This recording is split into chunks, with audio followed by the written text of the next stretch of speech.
Hello everyone, and welcome to part 3 of my mini-series explaining why the Rings of Power sucks. If you haven't seen part 1 or part 2 and would like to watch those before watching this video, the link to those videos will be in the description. In today's video, I'll be taking a look at how the Rings of Power is an insult to Tolkien's work and his legacy. So without further ado, let's jump right into it. So first I'm going to talk about what I think is the second biggest insult before I get into the main insult that this show commits. Starting off, it's very obvious that this show does not care about accurately depicting the world of Middle-earth. So what do I mean by that? So in Tolkien's writing, he gives very specific descriptions of every character that he creates. I know that this is one of the more controversial topics surrounding the show, and it really shouldn't be, but newsflash, all the characters are supposed to be white. Why? Because Tolkien wrote it that way. In his writing, the elves are white, the dwarves are white, the hobbits are white, the men of Gondor and Rohan are white.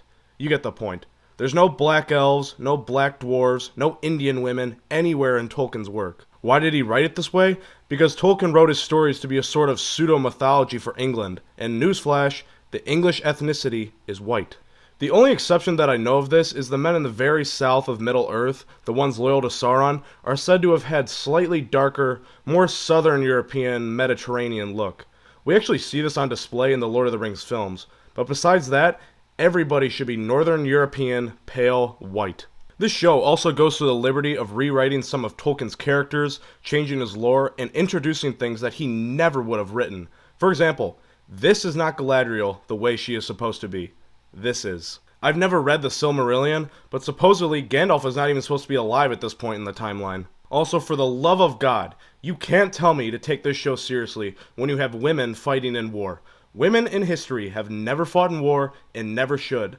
Why? Because women are weaker than men. Galadriel is an exception because she's an elf goddess, although she's not even supposed to be that way anyway, so it's pretty dumb in the first place. Also, Arwen is an exception because that's the one exception that Tolkien made himself. Besides that, get the women out of the fucking armor and take the show seriously. Now, that's about it for that little rant. So let's get into the main insult of this show, shall we? So I think to understand exactly how the show is insulting to Tolkien in terms of what I'm about to talk about, we must first take a look at Tolkien's upbringing and how it relates to his work. There's actually a film called Tolkien, which I thought was pretty good, which documents his whole early life. It didn't get the greatest reviews among critics, but if you're interested in getting an in-depth look at Tolkien's upbringing, I highly recommend watching that film. In a short and sweet version though, Tolkien became an orphan at a young age when his mother died.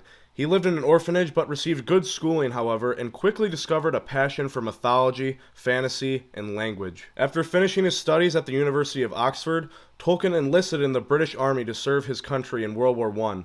In the moments of silence when he could find it, in the hellstorm which was trench warfare, Tolkien began to write the groundwork of ideas and characters which would later become known as The Lord of the Rings and The Hobbit. When the books came out years later, they would become one of the most popular works of modern literature and history.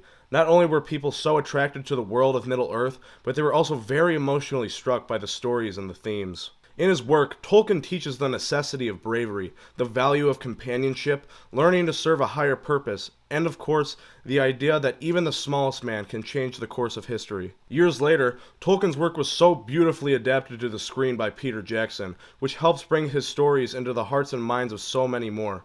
The Middle-earth films, in particular the Lord of the Rings trilogy, is considered to be some of the greatest filmmaking of all time. When it comes to the Rings of Power though, it's very clear that the showrunners didn't care about any of that.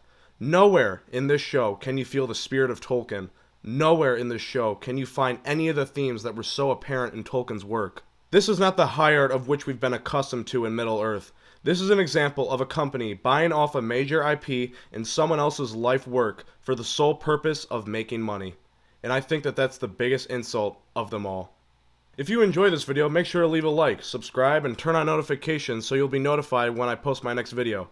But anyways, that's all I got for today, guys. I'll see you next time.